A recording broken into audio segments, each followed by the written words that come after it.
नमस्कार। चलिए हम लोग मीडिएवल हिस्ट्री में जो हमारी सीरीज़ चल रही थी उसमें हम लोग आगे डिस्कस करते हैं।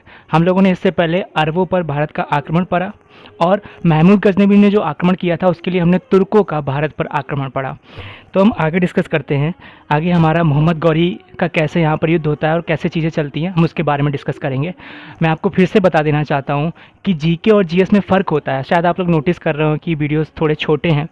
ये छोटे इसलिए हैं क्योंकि मैं जीएस नहीं पढ़ा रहा हूँ, मैं आप लोगों को जीके पढ़ा रहा हूँ। बहुत जल्दी मैं जीएस की सीरीज़ लेकर आने वाला हूँ, क्योंकि आप लोग जानते हैं, मैंने पहले ही बताया, जीके और जीएस में फ़र्क होता है। जीएस वो लोग पढ़ते हैं जो लोग आईएएस और पीसीएस की तैयारी करते हैं, बट मैं जीके इसलिए पढ़ा रहा हूँ छोटे छोटे एग्जाम्स के लिए। आगे बहुत जल्दी मैं जीएस की पूरी सीरीज़ लेकर के आने वाला हूँ, जिसमें मैं पूरी डिटेल के साथ आपको history, polity, economy, geography and everything I will teach you. ठीक है, इवन इंग्लिश के भी कुछ वीडियोज़ आएंगे। I am English faculty also, तो वो हम लोग आगे डिस्कस करेंगे। तो अगर अभी हम लोग पढ़ते हैं मोहम्मद गौरी। मोहम्मद गौरी कैसे भारत पर अटैक करता है, कौन होता है मोहम्मद गौरी, कौन कैसे तुर्क आते हैं भारत, इन सब के बारे में जानते हैं। मोहम्मद गौरी के पास्ट के बारे में अगर हम बात करें तो मोहम्मद गौरी के हम पास्ट की तरफ देखते हैं। यहाँ पर एक राजा होता है जिसका नाम होता है गयासुद्दीन मोहम्मद बिन साम। नाम है गयासुद्दीन मोहम्मद बिन साम। इन्होंने सन 1163 ईस्वी में गजनी के पास गोर नामक स्वतंत्र रियासत की स्थापना की। ठीक है, जैसा आप लोग जानते हैं, महमूद गजनवी जब भारत पर अटैक करने के लिए आता है तो वो कहाँ से होता है, वो भी गजनी का रहने वाला होता है।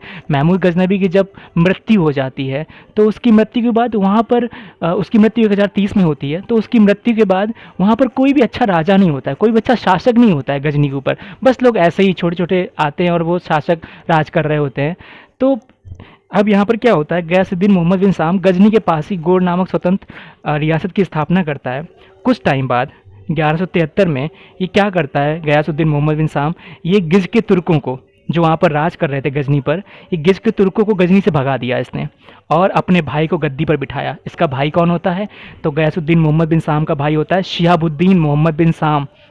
शिहाबुद्दीन मोहम्मद बिन शाम, जिसका दूसरा नाम मोहम्मद गौरी है और इसका एक और नाम मुइजुद्दीन है। ये सवाल बार बार पूछा जाता है कि बताइए मोहम्मद गौरी का दूसरा नाम क्या है, आप और किस नाम से मोहम्मद गौरी को जानते, तो आप लोग आंसर करेंगे शिहाबुद्दीन मोहम्मद बिन साम या फिर मुइजुद्दीन। आप ऐसा आंसर कर सकते हैं। अच्छा, आगे बात करते हैं। अब महमूद गजनवी और मोहम्मद गौरी में थोड़ा सा देखिए, दोनों तुर्की हैं, दोनों तुर्क से आते हैं। तो अगर हम बात करें महमूद गजनवी का, मैंने पहले बताया था आपको कि महमूद गजनवी का सीधा सीधा सिर्फ एक ही सिद्धांत था कि उसे सिर्फ और सिर्फ धन की लूटपाट करना था, साम्राज्य विस्तार नहीं करना था, उसे इंडिया पर राज नहीं करना था। लेकिन मोहम्मद गौरी का ऐसा इंटेंशन नहीं था। मोहम्मद गौरी का इंटेंशन धन की लूटपाट के साथ साथ भारत पर साम्राज्य विस्तार भी करना था, भारत पर राज्य भी करना था। ये मोहम्मद गौरी की इंटेंशन थी। आगे बढ़ते हैं। तो मोहम्मद गौरी ने कैसे कैसे अटैक करने शुरू किए भारत पे। सबसे पहले मोहम्मद गौरी ने अपना पहला आक्रमण 1175 ईस्वी में मुल्तान पर किया। जैसा कि आप लोग देख सकते हैं, 1173 में 1173 में वो बैठता है और 1175 में वो पहला अटैक कर देता है। मतलब 2 साल के डिफरेंस पे 2 साल वो राज करता है, इसके बाद वो अटैक करता है भारत पर, वो भी भारत में मुल्तान पर, और यहाँ पर उसकी पहली विजय भारत में हो जाती है और ये युद्ध वो जीत जाता है। आगे अगर हम बात करें दूसरे युद्ध की, तो सन 1176 ईस्वी में 1176 ईस्वी में वो सिंध पर अटैक करता है और ये युद्ध भी वो जीत जाता है। तीसरे युद्ध की बात करें, सन 1178, ये जो 78 वाला आप लोग युद्ध पढ़ने वाले हैं, ये बार बार एग्ज़ाम में पूछा गया है क्योंकि ये गुजरात का युद्ध है। गुजरात पर इस समय मोहम्मद गौरी के टाइम पर भीमराज द्वितीय नामक एक राजा होता है। भीमराज द्वितीय को ही हम लोग मूल राज द्वितीय के नाम से भी जानते हैं। तो मैं आपको थोड़ा सा बैक लेकर जाना चाहूँगा महमूद गजनवी वाले टॉपिक में। हम लोगों ने पढ़ा था महमूद गजनवी ने भी गुजरात पर अटैक किया था और यहाँ पर मोहम्मद गौरी भी गुजरात पर अटैक कर रहा है। सिमिलैरिटीज़ देखिए थोड़ी सी। महमूद गजनवी जब गुजरात पर अटैक करता है तो उस टाइम पर जो शासक होते हैं गुजरात के, वो होते हैं भीमराज प्रथम या मूलराज प्रथम। लेकिन जब मोहम्मद गौरी अटैक करता है तो यहाँ पर होते हैं भीमराज द्वितीय या मूलराज द्वितीय। ये सवाल कई बार पूछ देते हैं और हम लोग कई बार कंफ्यूज हो जाते हैं कि महमूद गौरी के टाइम पर भीमराज प्रथम या द्वितीय थे या फिर महमूद गजनवी के टाइम पर थे। तो कंफ्यूज नहीं होना है, आपको धीरे धीरे पढ़ना है, आपको जानते जाना है। पहले महमूद गजनवी भारत आता है तो ऑब्वियसली भीमराज प्रथम रहे होंगे। और दोबारा को बाद में कौन आता है, तो मोहम्मद गौरी आता है, तो भीमराज द्वितीय के साथ युद्ध होगा। चलिए, तो 1178 में इसका युद्ध होता है भीमराज द्वितीय, या फिर इसे आप मूलराज द्वितीय भी कह सकते हैं, इसके साथ युद्ध होता है।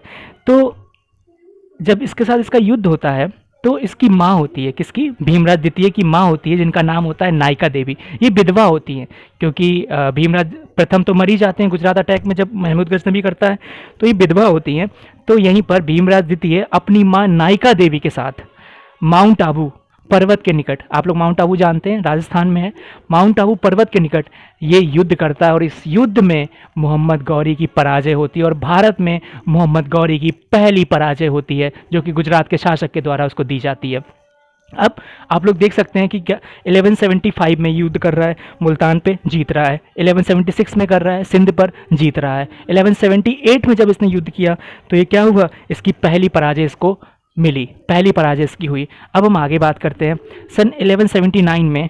देखो 78 में ये हारता है, लेकिन फिर से 79 में आ जाता है, 1179 में ये फिर भारत आता है और पेशावर में युद्ध करता है, यहाँ भी ये जीतता है। 1181 में लाहौर में युद्ध करता है, यहाँ पे भी ये जीतता है। 1189 में भटिंडा में युद्ध करता है और यहाँ पे भी ये जीतता है। फिर आगे क्या होता है, अब इसका युद्ध होता है पृथ्वीराज चौहान के साथ। आप लोगों ने नाम सुना होगा पृथ्वीराज चौहान का, पूरी स्टोरी भी आप लोग जानते होंगे कि कैसे पृथ्वीराज चौहान के लिए कौन इसको आमंत्रित करता है, आप लोग जानते हैं अच्छे से। मोहम्मद गौरी को कन्नौज के राजा जयचंद आमंत्रित करते हैं कि आप आइए और पृथ्वीराज चौहान से युद्ध कीजिए और उसको हराइए। ठीक है, तो पहला युद्ध होता है तराइन का। तराइन कहाँ पर, ये भी पूछा जाता है, तो तराइन हरियाणा में पड़ता है, ध्यान रखना। तराइन का प्रथम युद्ध होता है, कब होता है आपको ये याद रखनी है, ये होता है 1191 में, मोहम्मद गौरी और पृथ्वीराज चौहान के बीच में तराइन का पहला युद्ध होता है।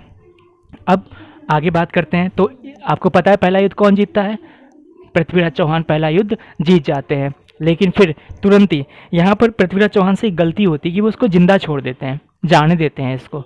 और अब क्या होता है 1192 में, जस्ट एक साल बाद तराइन का द्वितीय विश्व युद्ध होता है। ये फिर से मोहम्मद गौरी और पृथ्वीराज चौहान के बीच होता है, और इस बार पृथ्वीराज चौहान हार जाते हैं और मोहम्मद गौरी पृथ्वीराज चौहान को बंदी बनाकर अपने साथ गजनी लेकर जाता है और वहाँ कारागृह में डाल देता है। अब आगे बात करते हैं कैसे। अब देखिए यहाँ पे जिसने बुलाया था इसको, कन्नौज के राजा जयचंद ने इसको बुलाया था। तो मोहम्मद गौरी सोचता है कि चलो हम यहाँ पर साम्राज्य विस्तार के लिए तो आए ही हैं, तो चंदावर में ये युद्ध करता है जयचंद के साथ भी। तो यहाँ पर जैसा कि आपको पता है चंदावर का युद्ध होता है कन्नौज के पास मोहम्मद गौरी और जयचंद के बीच में। यहाँ पे कौन, जयचंद हार जाता है। ये 1194 में होता है ये युद्ध। और अब सवाल पूछा जाता है कि तुर्की साम्राज्य का वास्तविक संस्थापक भारत में किसे कहा जाता है, तो आप लोग आंसर करेंगे मोहम्मद गौरी। देखो तुर्कों की बात करें, तुर्कों में सबसे पहले महमूद गजनवी भारत आया था, लेकिन उसका यहाँ पर मेन मोटो विस्तार करना नहीं था, वो साम्राज्य नहीं बढ़ाना चाहता था, वो सिर्फ और सिर्फ धन की लूटपाट करना चाहता था। लेकिन ये क्या करना चाहता था, मतलब मोहम्मद गौरी क्या करना चाहता था, तो मोहम्मद गौरी यहाँ पर अपना साम्राज्य का विस्तार करना चाहता था। इसलिए मोहम्मद गौरी को पहला ऐसा तुर्की राजा मानते हैं जिसे भारत में तुर्की साम्राज्य का वास्तविक संस्थापक कहा जाता है। अच्छा आगे बात करते हैं, इसने सिक्के भी चलवाए, मोहम्मद गौरी ने सिक्के चलवाए। सिक्के कैसे थे, इसने बेसिकली तांबे के सिक्के चलवाए थे, ध्यान रखना कौन सी धातु थी, तो तांबा धातु थी, तांबे धातु के इसने सिक्के चलवाए। तो सिक्के में क्या था, एक तरफ इसने लक्ष्मी माँ की जो मूर्ति होती ना, लक्ष्मी माँ का जो चिन्ह होता है वो उसको बनवाया एक तरफ, और दूसरी तरफ अरबी में इसने कलमा लिखवाया। ये सवाल बहुत पूछा जाता है, और जनरली अगर हम लोग ऐसे ही अगर एग्ज़ाम दे रहे हो तो शायद आप बिल्कुल भी टिक ना करें लक्ष्मी माँ की मूर्ति। भाई लक्ष्मी माँ की मूर्ति आप लोग शायद ना सोचें, लेकिन ध्यान रखना कि एक तरफ देवी लक्ष्मी की मूर्ति होती है, जबकि दूसरी तरफ अरबी में कलमा होता है। अब गुलाम की बात करें तो उसके दो मेन गुलाम होते हैं, मोहम्मद गौरी के दो मेन गुलाम होते हैं। एक कुतुबुद्दीन ऐबक, जैसा कि आप जानते हैं कुतुबुद्दीन ऐबक से ही दिल्ली सल्तनत की शुरुआत होती है, हम आगे पढ़ेंगे कैसे होती है कुतुबुद्दीन ऐबक। और दूसरी तरफ होता है कि इसका एक और गुलाम होता है, इसका नाम होता है इख्तियारुद्दीन मोहम्मद बिन बख्तियार खिलजी। क्या नाम होता है, इख्तियारुद्दीन मोहम्मद बिन बख्तियार खिलजी। अगर हम बात करें यहाँ से, आपने देखा इसने मोहम्मद गौरी ने चंदावर पर युद्ध किया, ये इसका आखिरी युद्ध होता है भारत में। चंदावर पर युद्ध करने के बाद इसने जितनी भी जगह भारत में जीती थी ये सब कुतुबुद्दीन ऐबक को सौंपता है, और ये सौंप कर ये वापस गजनी जाता है और ये कहते हुए कि मैं वापस आऊँगा तब देखूँगा, तब तक इन सबको संभालने के लिए कुतुबुद्दीन ऐबक को रखता है कि भाई तुम सबको संभालोगे। अब क्या होता है, इधर इसका जो दूसरा गुलाम होता है, इसका नाम होता है इख्तियारुद्दीन मोहम्मद बिन बख्तियार खिलजी। नाम आपको याद रखना है, क्या नाम है? इख्तियारुद्दीन मोहम्मद बिन बख्तियार खिलजी। ठीक है, ये क्या करता है, मतलब इसको बहुत नॉर्मल सा एक गुलाम समझा जाता है कि एक नॉर्मल सा गुलाम होता है, लेकिन यही एक नॉर्मल सा गुलाम इधर आपका पूरब की साइड जाकर के बंगाल और बिहार पर विजय प्राप्त कर लेता है अकेले ही। ये किसी ने भी नहीं सोचा था, इवन मोहम्मद गौरी ने तो कभी पूरब की तरफ जाकर बंगाल और बिहार की विजय के बारे में उन्होंने तो सोचा ही नहीं था कि हमें वहाँ पर भी जाकर के युद्ध करना चाहिए और विजय करनी चाहिए। लेकिन ये जाकर के बंगाल पर और बिहार पर विजय प्राप्त करके लौट के आता है। और जब ये वहाँ पर बंगाल की तरफ जाता है तो वहाँ पर ये नालंदा विश्वविद्यालय और विक्रमशिला विश्वविद्यालय इनको तहस नहस कर देता है, पूरा तोड़ फोड़ देता है और वहाँ पर काफ़ी आग वाग लगा देता है और बिल्कुल तहस नहस कर देता है। ठीक है, तो जब ये बंगाल जाता है तो बंगाल में उस समय राजा होते हैं राजा लक्ष्मण सेन। बंगाल शासक का नाम होता है लक्ष्मण सेन। जब ये युद्ध करता है तो जो लक्ष्मण सेन होते हैं ना, वो युद्ध ही नहीं करते हैं। वो जैसे ही इसका अटैक होता है इख्तियारुद्दीन मोहम्मद बिन बख्तियार खिलजी का, ये वहाँ से भाग खड़े होते हैं, लक्ष्मण सेन भाग खड़े होते हैं बिना युद्ध किए ही। तो ये भी सवाल पूछा जाता है। और एक सवाल और आता है कि जो लक्ष्मण सेन के शासनकाल में जो गीत गोविंद है वो किसने लिखी? तो आपको आंसर करना है, गीत गोविंद के रचयिता पूछे जाते हैं तो आपको आंसर करना है जयदेव ने लिखी थी। और जयदेव के बारे में पूछा जाता है कि जयदेव किस शासन से बिलोंग करते हैं, किस शासन में थे, किसके शासन में थे, तो आपको आंसर करना है लक्ष्मण सेन के शासन में थे, ये आपको आंसर करना है। अच्छा, फिर क्या होता है कि जब मोहम्मद गौरी यहाँ से चला जाता है तो ये वापस लौट के आ रहा होता है, तो ये खोखरों का युद्ध दबाने के लिए आता है। तो दैमक नामक स्थान पर एक जगह होती है, दैमक नामक स्थान पर 1206 में इसकी मृत्यु हो जाती है। और इसके बाद अब स्थापना होगी आपकी दिल्ली सल्तनत की, जो कि आप लोग देखते हैं दिल्ली सल्तनत में आपका गुलाम वंश और आपका खिलजी वंश, तुगलक वंश, सैयद वंश और आपका लोधी वंश, ये सारे वंश आपके चलेंगे। तो हम लोग आगे फिर फर्दर डिस्कस करेंगे। और यहाँ तक अगर आपको कोई भी डाउट हो तो आप मुझसे पूछ सकते हैं। चलिए फिर मिलते हैं अगली क्लास में। Thank you so much.